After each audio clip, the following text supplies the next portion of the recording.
Nah, dalam hal ini kalau kita bicara virus COVID-19, hostnya itu adalah manusia. Jadi setiap dia menginfeksi manusia, dia selalu melakukan adaptasi. Karena kan setiap manusia itu pasti berbeda-beda kan kondisinya.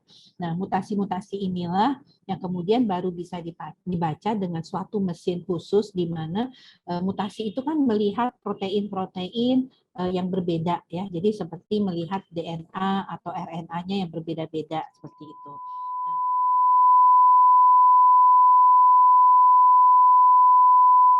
Temuan baru kasus positif dari varian B117 dengan metode whole genome sequences itu memang metodenya yang harus dilakukan gitu ya, nggak bisa melalui PCR misalnya langsung bisa ketahuan bahwa ini ada varian baru, ini varian lama misalnya begitu Bu. Bahwa virus itu kan pada prinsipnya mereka memang melakukan mutasi ya, karena dalam mempertahankan diri, kemudian beradaptasi dengan lingkungannya, maka mereka itu selalu melakukan mutasi. Artinya mutasi itu adalah sebenarnya bentuk penyesuaian dia terhadap hostnya. Nah, dalam hal ini kalau kita bicara virus COVID-19, hostnya itu adalah manusia. Jadi setiap dia menginfeksi manusia, dia selalu melakukan adaptasi. Karena kan setiap manusia itu pasti berbeda-beda kan kondisinya. Nah, mutasi-mutasi inilah yang kemudian baru bisa dibaca dengan suatu mesin khusus di mana mutasi itu kan melihat protein-protein yang berbeda ya. Jadi seperti melihat DNA atau RNA-nya yang berbeda-beda seperti itu.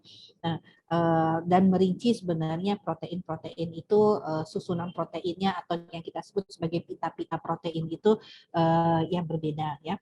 Nah, jadi memang tidak bisa pemeriksaan itu secara rutin kita lakukan seperti kita melakukan pemeriksaan PCR ataupun dengan cara antigen swab ya, karena memang ada teknik khusus. Jadi setelah kemudian spesimen dari kita swab itu ya, yang kemudian kita lakukan pemeriksaan PCR, itu ada teknik khusus untuk kemudian diproses, dipecah-pecahkan dulu sehingga bisa yang kita sebut sebagai sequencing materi genetik daripada virus ya.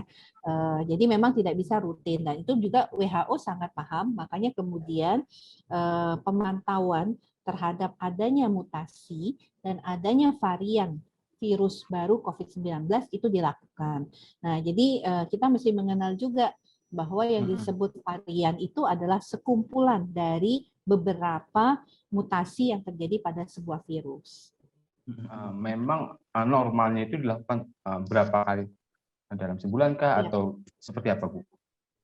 Iya, jadi yang pertama adalah memang ini kita bukan bicara alatnya ya. Kalau alat untuk sequencing itu banyak ya, tapi untuk melakukan pemeriksaan yang kita sebut sebagai pemetaan genom itu pertama membutuhkan sumber daya yang bisa melakukannya. Karena tidak semua orang bisa melakukan atau memiliki kemampuan untuk itu, ya kan? Kedua, tentunya punya primernya. Jadi yang menjadi rujukan pemeriksaan itu harus ada. Nah, itu juga tidak mudah karena itu membacanya betul-betul dilakukan oleh seorang ahli dan satu persatu. Yang ketiga adalah reagennya, karena reagennya itu pasti berbeda dan reagennya cukup mahal untuk pemeriksaan whole genome sequencing itu. Jadi dengan kondisi-kondisi inilah memang whole genome sequencing bukan pemeriksaan rutin, tapi memang pada sifatnya surveillance ya. Nah, jangka waktu pemeriksaannya itu sangat tergantung tadi karena sangat tergantung pada kemampuan daripada orang yang memeriksanya karena itu membaca satu persatu materi genetiknya ya. Jadi tentunya ini yang menjadi tantangan ya. Mengapa kemudian tidak bisa juga dalam jangka waktu cepat dikeluarkan hasilnya dan itu memang di dunia juga seperti itu prosesnya, dia memang tidak bisa langsung dikeluarkan hasilnya dengan cepat. Oke, artinya tidak bisa ditargetkan ya Bu ya, setiap bulan misalnya berapa begitu? Tidak bisa. Jadi memang ada prosesnya dan rata-rata semua proses itu membutuhkan waktu antara 2 sampai dengan 3 minggu untuk pemrosesan dari spesimen itu kemudian dia bisa mengeluarkan hasilnya. Nah, bisa juga sampai dengan 4 minggu kalau masih ragu-ragu, karena tidak mudah mengidentifikasi bagian protein dari virus itu apakah dia Oke, terjadi oke. mutasi atau tidak. Ya. Di catatan Kemenkes sudah proporsional atau memang harus ada yang ditambahkan, Bu? Jadi kita tahu ya bahwa sudah ada 17 laboratorium ya yang sudah ditunjuk untuk kemudian bisa melakukan proses pemeriksaan pemetaan materi genetik ini ya. Nah, tentunya kita juga sudah menghitung ya. Ini kan bentuknya adalah pemantauan atau monitoring. Jadi ada perhitungan sampel berapa banyak sampel yang harus diambil misalnya untuk mewakili Provinsi DKI Jakarta ya, itu harus sekian sampel yang diambil yang kemudian dilakukan pemeriksaan ya. Nah, kemudian kita tahu bahwa sampel itu minimal ada 3 kriteria. Jadi sampel spesimen COVID yang positif itu harus didapatkan pertama misalnya dari rumah sakit untuk melihat apakah ada perubahan pola penularan ataupun tingkat keparahan dari penularan virus COVID-19. Nah, kemudian dari sampel yang ada di komunitas atau di masyarakat, itu diambil dari sampel pasien COVID positif yang ditemukan pada saat kita melakukan kontak tracing. Jadi itu yang diambil oleh puskesmas. Nah, yang terakhir adalah sampel yang diambil dari orang yang setelah melakukan perjalanan dari luar negeri, ya, karena kita tahu bahwa virus itu kan migrasi melalui mobilitas manusia. Jadi untuk itu dicoba untuk dilihat apakah pelaku perjalanan dari luar negeri itu membawa mutasi virus ataupun varian virus yang baru sehingga diambil. Jadi 3 itu yang mewakili kondisi. Untuk apa tujuannya? Untuk kita mendeteksi, untuk kita kemudian waspada dan kemudian nanti kita lihat apakah mutasi ini harus dicocokkan juga dengan kondisi di lapangan karena kondisi mutasi itu kan di dalam laboratorium ya, dalam uji coba laboratorium itu terlihat bahwa memberikan pengaruh pada misalnya tingkat penularan, pada tingkat keparahan sebuah penyakit ataupun tingkat efikasi daripada sebuah vaksin. Tapi itu harus kembali dilihat di masyarakat apakah betul contohnya pada saat kita menemukan E484K itu adalah spesimen yang kita dapatkan pada bulan Maret ya.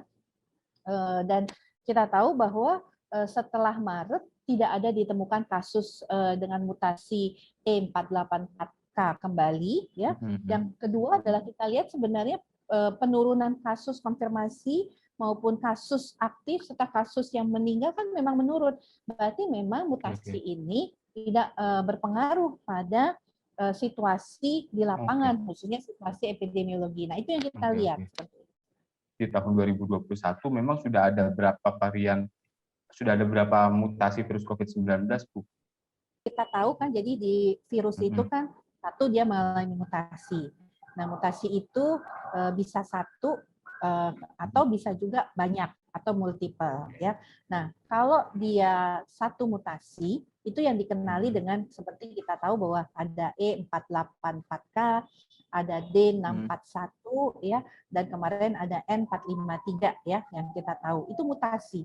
Mutasi yang terjadi pada salah satu yang disebut sebagai reseptor binding ya. Jadi yang melekat pada virus atau antigen sebuah virus ya. Nah, kalau kemudian mutasi itu banyak, terdiri dari berbagai mutasi, terus ada juga kerusakan pada salah satu protein dari virus. Nah, itu terkumpul seperti pada varian B117. Nah, itu yang kita sebut sebagai varian baru. Jadi kalau varian baru itu adalah mutasi, beberapa mutasi dari virus ya, yang kemudian dia disebut sebagai memunculkan varian baru dari virus COVID-19 ya, karena berbeda dari virus yang lama. Apanya yang berbeda? Protein-proteinnya itu, susunan protein-proteinnya. Nah, susunan protein yang berubah itu kita sebut mutasi. Nah, mutasinya banyak, itu dia muncul sebagai varian COVID-19 yang baru. Tapi kalau cuma satu, dia kita belum sebut sebagai varian, karena kan baru satu mutasinya. Nah, jadi itu makanya kalau kita bicara E484K, bicara D614K ya, kalau saya lupa. Kemudian N4531 ya. Nah, itu namanya mutasi. Nah, WHO itu mengkelompokkan variasi dari virus COVID-19 yang muncul sebagai mutasi yang banyak dari multiple mutasi itu dibagi dua, varian yang mendapat harus diwaspadai dan varian yang menjadi perhatian atau namanya varian of interest sama varian of concern, ya kan? Kalau varian of interest itu tadi multiple mutasi yang terjadi yang menimbulkan variasi baru virus COVID-19 yang di dalam laboratorium itu diduga memberikan pengaruh lagi tuh terhadap kejadian di lapangan. Nah, tapi belum terbukti karena diduga aja karena dia mengandung misalnya mutasi ini, di mana mutasi ini terbukti bahwa memberikan pengaruh, tetapi kenyataan di lapangan belum ada. Nah, tapi tetap menjadi perhatian. Kenapa? Kita harus hati-hati kan karena adanya informasi tadi. Nah, sementara kalau satu lagi varian yang harus diwaspadai itu salah satunya adalah B117 ya. Kemudian B1351 dan P1. Jadi yang kita sebut sebagai varian yang ditemukan di Inggris, varian yang ditemukan di Afrika Selatan, dan varian yang ditemukan di Brazil dan Jepang. Nah, 3 jenis varian baru dari virus COVID-19 ini yang diwaspadai. Mengapa? Karena dalam laboratorium dia menunjukkan pengaruh ya, dan di lapangan itu terbukti. Jadi pada waktu Inggris mengatakan ini lebih cepat menular B117, betul di laboratorium pada saat whole genome sequencing, dan di lapangan kita tahu bahwa Inggris mengatakan lebih banyak yang cepat menular. Begitu juga yang varian Afrika Selatan kan, ini juga dan yang Jepang dan Brazil itu juga dikatakan bahkan ada kemungkinan untuk meningkatkan tingkat keparahan dan bahkan juga bisa menurunkan efikasi dari sebuah vaksin, ya kan? Itu karena itu terbukti dan makanya kemudian di Afrika Selatan banyak sekali studi uji coba terhadap vaksin-vaksin, ya.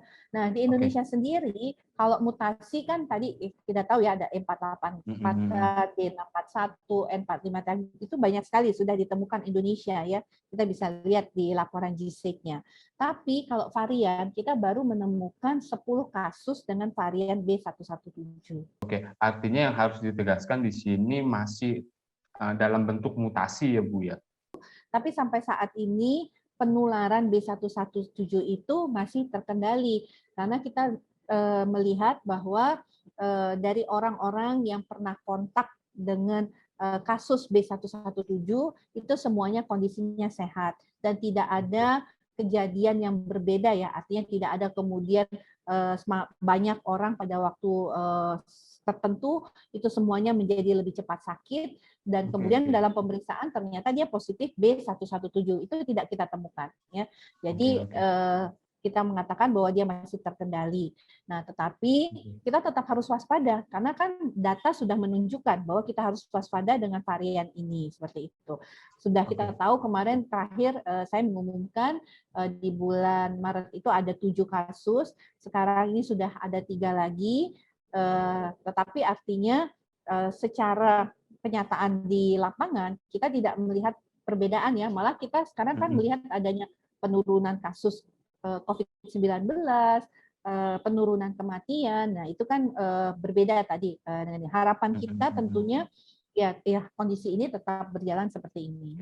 Oke, Ibu, ini kan sebentar lagi kita akan memasuki bulan suci Ramadan, lalu kemudian ada tradisi mudik. Sebenarnya ada hubungan nggak sih Bu dengan adanya penambahan varian B117 atau munculnya mutasi COVID-19 dengan arus mudik saat ini? Apakah ada dampak nanti? Yang pertama adalah kita tahu dari yang kita pelajari yang terjadi di negara Eropa dengan adanya berita gelombang ketiga dari COVID-19 ya. Nah, ini juga kita sudah lihat bahwa salah satu faktor yang sangat berpengaruh terhadap adanya gelombang ini adalah mobilisasi ya. Jadi mobilitas yang tinggi di beberapa negara seperti contohnya di negara Belanda itu menyebabkan angka kasus cenderung untuk naik terus. Sementara di negara-negara yang mobilitasnya relatif rendah itu cenderung kasusnya untuk menurun. Nah, kita tahu kalau pasca bulan Ramadan ini kita selalu tahu ada tradisi untuk silaturahmi, tradisi untuk pulang kampung ya. Nah, kita tahu kalau pulang kampung ini berarti kan pergeseran atau migrasi populasi itu terjadi ya. Nah, ini tentunya menjadi faktor resiko bahwa dengan adanya mobilitas yang besar pada saat yang bersamaan ini bisa menyebabkan laju penularan menjadi meningkat. Nah, ditambah lagi tadi kita harus waspada adanya variasi baru dari virus COVID-19 yang seperti B177 yang dikatakan memang dia lebih cepat menular. Ini harus menjadi kewaspadaan karena dengan mobilitas yang tinggi dan ditambah dengan penularan yang tinggi dari potensi ya, maksud saya potensi penularan yang tinggi dari B177 ini harus menjadi perhatian kita karena ini akan tentunya membuat resiko peningkatan laju penularan dan tentunya resiko untuk terjadinya pelonjakan kasus. Untuk itu makanya kita harus menahan diri, membatasi dulu mobilitas kita sampai benar-benar virus COVID-19 ini terkendali. Artinya pandemi ini betul-betul dikatakan dicabut ya. Karena selama pandemi ini sebaiknya kita tetap waspada dan kembali membatasi diri. Hitung-hitungan secara epidemiologis itu apabila masyarakat masih membandel dengan melakukan mudik, mobilisasi secara serempak itu ada peningkatan berapa persen Bu kira-kira?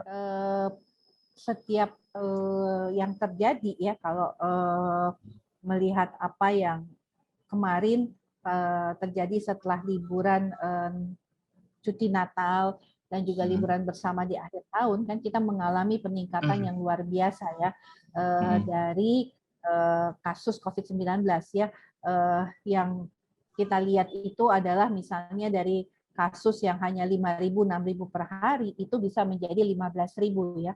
Berarti kan terjadi peningkatan 300% ya. Lonjakannya itu terjadi 3 kali lipat lebih banyak ya. Nah, jadi tentunya kalau kita melihat teorinya kembali, maka sebenarnya laju penularan daripada virus COVID-19 itu kan antara 3 sampai 4 kali. R-nya itu R3 sampai R4 ya. Yang artinya ini sangat berpotensi untuk kemudian kita kembali lagi seperti di Februari ya, di mana kita merasakan kesulitan untuk mencari tempat perawatan, kemudian juga angka kesakitan itu sampai dengan 14.000 per hari, di atas 10.000, dan angka kematian itu antara 250 sampai dengan 350 per hari ya. Ini yang berpotensi kalau kemudian kita tidak sama-sama membatasi diri dan tadi mengurangi mobilitas karena kuncinya itu adalah mobilitas. Mengejutkan ya Bu ya dengan hasilnya. Ini sama mengejutkannya dengan berita yang Menkes menyebut Indonesia kehilangan 10 juta dosis vaksin gratis dari kerjasama multilateral dengan Gavi. Itu langkah pemerintah seperti apa Bu? Kita itu harusnya di April itu kan mendapatkan vaksin ya sebanyak 10 juta dosis dari COVAX Facility. Tapi karena kita tahu banyak negara produsen vaksin AstraZeneca itu yang mengalami peningkatan kasus yang disebut sebagai gelombang 3 tadi, sehingga mereka kemudian lebih ingin memprioritaskan untuk memenuhi kebutuhan mereka sendiri ya, untuk mempercepat vaksinasi. Sehingga kita mengalami penundaan vaksin dari COVAX Facility yang harusnya kita terima itu di bulan April itu menjadi digeser ke bulan Mei ya. Tentunya dengan adanya jumlah vaksin yang berkurang ini, kita harus melakukan prioritas kepada siapa yang paling prioritas untuk diberikan vaksin terlebih dahulu. Nah, itulah kemudian Bapak Menteri Kesehatan menyampaikan pada saat rakor kepada seluruh gubernur bahwa di bulan April ini vaksinasi akan difokuskan kepada guru dan tenaga pendidik dan juga lansia. Nah, karena kita lihat lansia ini kan baru mencapai 2% dari sasaran kita sebanyak 21,5 juta. Untuk menjaga stok, karena kan kita tahu Presiden juga memiliki target tahunan ya Bu. Lalu kemudian untuk menjaga target dan juga stok yang aman di bulan April seperti apa Bu? Kalau untuk April stok kita memang antara 7 sampai 11 juta. Kita tidak mungkin melakukan penambahan karena memang pengiriman dari AstraZeneca atau Covax ini yang tertunda ya. Dan kita juga tidak bisa mendapatkan dari produsen lain karena mereka sudah berkomitmen dengan negara-negara untuk memenuhi kebutuhan vaksinnya. Dan Indonesia sebenarnya cukup beruntung ya sebagai negara yang dengan penduduk 400 dengan kebutuhan vaksin, maksud saya sebanyak 426 juta dosis itu, kita sudah bisa mengamankan kebutuhan kita. Bandingkan negara lain yang sampai saat ini juga belum ada. Tapi memang karena situasinya kita ini adalah bukan produsen vaksin, ya, dan kemudian juga kita masih menunggu proses vaksin itu, ya memang kita mau tidak mau ya harus mengatur tadi, memprioritaskan mana yang paling prioritas, yang paling rentan, paling berisiko untuk terlindungi terlebih dahulu sambil menunggu vaksin datang pada periode berikutnya. Oke. Artinya yang dirubah adalah skala prioritasnya ya, ketika melihat embargo dari India itu sendiri. Betul, kita harus menentukan yang paling rentan, ya kan? Dan itu juga sesuai dengan rekomendasi WHO bahwa kalau vaksin yang terbatas yang kita miliki, maka kan yang dilindungi pertama adalah tenaga kesehatan. Setelah itu usia lanjut, ya kan? Dan orang yang paling berisiko untuk terpapar. Baru pada masyarakat umum lainnya. Dan ini yang mau tidak mau juga kita harus terapkan pada kondisi ini. Artinya pertama lansia yang menjadi pilihan kita, karena di tahap kedua ini kan ada dua kelompok besar, yaitu kelompok lansia dan kelompok pemberi pelayanan publik. Jadi kita fokus kepada lansia, 60% vaksin harus diberikan kepada lansia, dan 40%-nya diberikan kepada guru dan tenaga pendidik. Jadi kita prioritaskan kembali di antara kategori pemberi pelayanan publik itu siapa yang bisa mendapatkan vaksin di bulan April ini. Oke, Bu, pertanyaan terakhir Bu, singkat saja, untuk target dari Presiden sendiri aman ya Bu ya, target tahunannya? Ya, proses kita menyelesaikan vaksin ini kan masih sampai dengan Desember 2021. Artinya kita tahu bahwa ini sampai saat ini kabar yang kita terima kan berupa penundaan ya, bagaimana menunda penerimaan vaksin ini sehingga vaksin ini baru akan kita terima lagi di bulan Mei. Nah, tentunya yang menjadi tantangan kita adalah nanti kembali meningkatkan penyuntikan dosis per hari sesuai dengan arahan Bapak Presiden itu 1 juta dosis per hari. Sementara kan kita mengharapkan di April Mei ini kita sudah mencapai rata-rata 750.000 dosis per hari ya rata-rata. Tapi kan tidak mungkin karena ketersediaan vaksin yang memang tidak terpenuhi sesuai dengan rencana awal. Jadi memang di Mei kita itu harus melakukan betul-betul akselerasi untuk kita bisa mampu mengejar ya pemberian dosis vaksinasi per hari itu di bulan Juli.